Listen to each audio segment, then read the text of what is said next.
मेरे प्रिय मित्र, जय मसीह की। आशा करता हूँ कि आप स्वस्थ हैं, आप मस्त हैं और आप प्रभु के कार्य में व्यस्त हैं। आइए हम उत्पत्ति की किताब और उसके 26 अध्याय को देखते हैं। और यहाँ पर हम इसहाक गरार में रह रहे हैं और उसने अपनी पत्नी के बारे में झूठ कह दिया है। जैसे कि उसके पिता ने कहा था कि वो मेरी बहन है, वैसे ही उसने अबीमेलेक के लोगों को कहा है कि वो मेरी बहन है। कारण एक ही था कि उसके अंदर एक डर था, और डर हमेशा झूठ बोलने पर मजबूर करता है, जैसे कि मैंने पिछली वीडियो में आप लोगों को बताया है। तो यहाँ पर डर हमेशा आपको नुकसान देगा। और जब उसने सारी कहानी बताई है, और अबीमेलेक इस प्रकार से कहता है कि भाई, हमारे से कोई भी मेरी प्रजा में से सहज से कुकर्म कर सकता था, इसलिए वो यहाँ पर मुझे धर्मी नजर आता है। यहाँ पर वो एक अच्छा राजा नजर आता है जो भलाई करता है, जैसे कि उसने अब्राहम की भलाई की और इसने यहाँ पर इसहाक की भलाई की, और उसने कोई पाप और गलती ना हो जाए। 11वां पद बताते हैं, इसलिए अबीमेलेक ने अपनी सारी प्रजा के लोगों को आज्ञा दी, जो कि उस पुरुष को या उस स्त्री को छुएगा, इसहाक को या उसकी पत्नी को छुएगा, वह निश्चय मार डाला जाएगा। तो उसे सिक्योरिटी मिली है और उसके प्रति, इसहाक के प्रति, उसकी पत्नी के प्रति लोगों को कहा गया है कि जो उसे छुएगा, जो उसके साथ गलत करेगा, वो निश्चय मार डाला जाएगा। तो प्रियो, यहाँ पर अबीमेलेक के अंदर इस बात को डर पाया जाता है कि वो कोई भी गलत काम नहीं करता है और उसके द्वारा कोई गलत ना हो। जैसे कि परमेश्वर ने अबीमेलेक को डराया भी था कि मैंने ही तुझे रोक रखा है कि तू मेरे विरुद्ध कोई पाप ना करे। हम जानते हैं इस बात को, जो पिछली वीडियो में हम देख रहे थे। तो प्रियो, यहाँ पर पाया जाता है कि 26 अध्याय के 12 पद में उत्पत्ति के, फिर इसहाक ने उस देश में जोता बोया और उसी वर्ष में 100 गुना फल पाया और यहोवा ने उसे आशीष दी।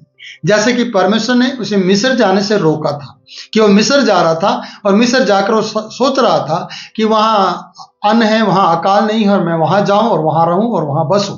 लेकिन परमेश्वर ने उसे रोक लिया था। परमेश्वर ने उसे आशीष देने का वादा किया था, और 12वां पद ने हमें बता दिया है कि परमेश्वर ने उसे आशीष दी। जब उसने जोता बोया और काटा तो 100 गुना फल पाया है और यहोवा ने उसे आशीष दी है, क्योंकि यहोवा वायदे का पक्का है, वाचा का पक्का है, और उसने कहा मैं तुझे आशीष दूंगा तो वो देगा। जैसे कि यहाँ पर इसहाक को आशीष दी, 100 गुना उसे बढ़ा दिया, उसकी फसल को बढ़ा दिया, अकाल के समय में भी उसको बढ़ाया गया। और यही बढ़ाई गई आशीषें दूसरे को दिखाई पड़ती हैं, जैसे कि हम 13 पद को देखते हैं। और वह बहुत बड़ा, और उसकी उन्नति होती चली गई, किसकी? इसहाक की, परमेश्वर के द्वारा, याद रखना। और यहां तक कि वह अति महान पुरुष हो गया। जैसे कि अब्राहम धनाढ्य हो गया था, वैसे उसका पुत्र को भी परमेश्वर ने आशीष दी, वो अति महान हो गया, और उसके भेड़ बकरियां, गाय बैल और बहुत से दास दासियां हुई। तब पलिश्ती उसे ढा करने लगे। प्रियो, मैं आपसे कहना चाहता हूं कि जब ये बढ़ रहा था, जब गधे बैल और ऊंट इसके बढ़ रहे थे, जब इसका अन्न जल बढ़ रहा था और ये दिन प्रतिदिन परमेश्वर की ओर से आशीषित होता जा रहा था, तब वहां के रहने वाले लोग इससे डाह करने लगे। जो फलस्तीन देश में रहने वाले लोग थे, और उससे डाह कर रहे थे, नफरत करने लगे कि यार ये दिन प्रतिदिन बढ़ता हुआ जा रहा है। तो प्रियो, यही बात आपके लिए भी है। जब आप मसीह यीशु पर विश्वास करते हैं और मसीह यीशु की आशीष आपकी जिंदगी में जब फलने लग जाती है, तो दूसरा व्यक्ति उसको देखना शुरू करता है, और जब दूसरा व्यक्ति आपके उन आशीषों को देखना शुरू करता है, तब वो आपसे ढा करने लग जाता है और आपसे चिढ़ता है। तब वो आपके ऊपर बहुत से ऐसे ब्लेम लगाता है कि तू ईसाई बन गया है, तूने धर्म बदल लिया है, तुझे पैसे मिले होंगे। तो इस प्रकार के कई ब्लेम आपकी जिंदगी में लगने शुरू हो जाते हैं। तो याद रखना, उस दिन उछलना, उस दिन आनंदित होना, उस दिन कहना कि अब वो आशीष है जो परमेश्वर मुझे दे रहा है यीशु के नाम में, वो इन लोगों को दिखाई दे रही है, इसलिए वो मुझसे चिढ़ रहे हैं। और आप कभी निराश मत होना कि जब लोग आपसे चिढ़ें, जब लोग आपके विरुद्ध में हो, तो निराश नहीं होना, क्योंकि यहाँ इसहाक से ये लोग चिढ़ने लगे हैं, ये लोग इसे डाह करने लगे, क्योंकि परमेश्वर ने 100 गुना इसे फल दिया था और इसे बढ़ाया था, और ये उन्नति करते चला गया, दिन प्रतिदिन उन्नति कर रहा था, और इसकी भेड़ बकरियां बढ़ रही थी, इसके गाय बैल दास दासियां बढ़ रही थी, और फिलिस्ती लोग इसे ढा कर रहे थे। वैसे ही आपकी जिंदगी में भी होता है कि बहुत से लोग आपसे नफरत करते हैं, बहुत से लोग आपसे डहा करने लग जाते हैं, बहुत से लोग आपसे चिढ़ते हैं जब आप आराधनालय में जाते हैं, जब आप अच्छा खाने लग जाते हैं, जब आप दारू छोड़ देते हैं, जब आपके घर के झगड़े किसी को सुनाई नहीं देते, जब आप ऊंची आवाज में आवाज नहीं करना बंद कर देते हैं, तब उस वक्त इन लोगों को लगता है कि अरे ये पहले जैसे नहीं है, अब ये लोग बढ़ रहे हैं, अब ये लोग झगड़े नहीं कर रहे हैं, अब इन लोगों में कोई बुराई नहीं है, अब ये दारू भी नहीं पी रहे हैं, अब ये किसी से झगड़ा भी नहीं करते हैं, अब ये गीत गाते हैं, आराधना करते हैं और चर्च जाते हैं और प्रार्थना करते हैं, ये लोग बढ़ रहे हैं। भाई इनका कुछ किया जाए। पूरा संसार मसीह विरोधी हो रहा है, मसीहों के विरुद्ध में खड़े हैं और मसीहों को या प्रभु यीशु के लोगों को सता रहे हैं, या उन्हें तंग कर रहे हैं। कारण एक ही है कि वो दिन प्रतिदिन बढ़ते जा रहे हैं, वो उन्नति करते हुए जा रहे हैं। क्या आप नहीं चाहते कि आप उन्नत हो प्रिय? आप नहीं चाहते कि आपकी उन्नति हो? और मैं कह रहा हूं कि आपकी उन्नति हो रही है दिन प्रतिदिन, पर आप अपने आप को बचाने के लिए झूठ बोल देते हैं और प्रभु यीशु का इनकार कर देते हैं, जबकि लोग आपको बढ़ते हुए देख रहे हैं और आप अपने आप को नहीं देख पा रहे हैं। इसहाक शायद नहीं देख पा रहा था, पर ये लोग देख पा रहे थे और ये लोग सहन नहीं कर पा रहे हैं, इसलिए आगे ले आए थे। हम कुछ और बताती हैं। आइए हम आगे बढ़ते हैं। 15 पद है 26 का। इसलिए जितने कुओं को उसके पिता अब्राहम ने के दासों के द्वारा खोदा था, जीते जी खोदा था उन्होंने, उनको फलिस्तीनियों ने मिट्टी से भर दिया था। ये फलिस्तीनियों की जो पंगा लेने की आदत है, उस आज से तब से लेकर आज तक चलती आ रही है। आज भी फलिस्तीनी इजराइल के विरुद्ध में चलते हैं। तो हम देखते हैं कि भर दिया था, उसने खदवाया उसे। तब अबीमेलेक ने इसहाक से कहा, हमारे पास से चला जा। देखिए, उसकी पत्नी को छूने की आज्ञा ना छुए उसे की आज्ञा दी है, और कोई उसे छुएगा नहीं, वो अपने ही लोगों को मार देगा अगर उसके लोगों को इसहाक की पत्नी को छुआ जाए या इसहाक को छुआ जाए। और आज अभी वचन हमें सिखा रहा है कि इसहाक को अबीमेलेक आकर कह रहा है, क्या तू हमारे पास से चला जा। इसहाक को कहा, तू हमारे पास से चला जा, क्योंकि तू हमसे सामर्थी हो गया है। ये दूसरी बात है। आशीषित हो गया, पहली बात। दूसरी बात, वो सामर्थी हो गया। अब वो जब सामर्थी हो गया है, अबीमेलेक कहने लगा है, तू हमारे पास से चला जा।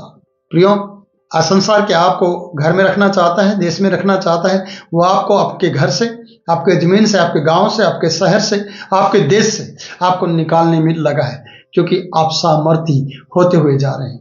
जिस दिन आप ये समझ जाओगे कि मैं दिन प्रतिदिन सामर्थी हो रहा हूं, उस दिन आप परमेश्वर को अपने साथ खड़े पाओगे। जैसे कि यही अबीमेलेक अब्राहम से कहता है, जो कुछ तू करता है उसमें परमेश्वर तेरे संग रहता है। और यहाँ इसहाक के संग भी परमेश्वर है। अब्राहम तो नहीं रहा, अब्राहम तो वृद्ध अवस्था में पहुंचकर इस दुनिया से चला गया, सो गया है। और यहाँ पर इसहाक को दिन प्रतिदिन परमेश्वर की ओर से तरक्की मिलती जा रही है। क्या आप नहीं चाहते कि आपको भी तरक्की मिले, आप सामर्थी बने और आप परमेश्वर आपको उन्नत करे, आपको बढ़ाए? क्या आप नहीं चाहते हैं? अगर आप चाहते हैं तो परमेश्वर पर भरोसा करिए। जब आपके विरुद्ध में लोग खड़े हों और जब आपको वहां से निकालने की कोशिश करें, तब आप समझ लेना कि अब आपके अच्छे दिन आ गए हैं। अब आपके दिन परमेश्वर की ओर से आशीष में हो रहे हैं, इसलिए ये आशीष इनसे सहन नहीं हो रही है। आपके विरोधी और आपके शत्रु से वो आशीषें देखी नहीं जा रही हैं जो आपके विरुद्ध में कार्य कर रहे हैं। इसलिए आपसे कह रहे हैं, हमारे पास से चला जा, जो हमने 15वें पद को देखा है।